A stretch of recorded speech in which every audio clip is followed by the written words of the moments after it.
Ike is coming, so they say. The last hurricane made a U-turn. I'm not going. These evacuations are for scared people. It's overdramatic. The weather channel is always wrong. Houston's never been hit since I lived there. I can't count how many times they said it would be hit. Not buying a generator and not buying water. Not buying flashlight and not buying batteries. It's overdramatic. Watering my flowers and feeding my dog. All these evacuees means I'll probably be seeing looters. Evacuating is just bad news. I wish everyone would just stay at home.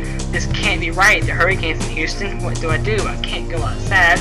My trees fell down and the power went off. The weak batteries in my radio said the hurricane was in town. This can't be right. It's never happened. Something broke my window. I don't have a basement. Water's pouring out of my house. I gotta go. In a flash, I was in the bathroom. The hurricane went over. I looked out at the damage. All I could saw was rubble without walls.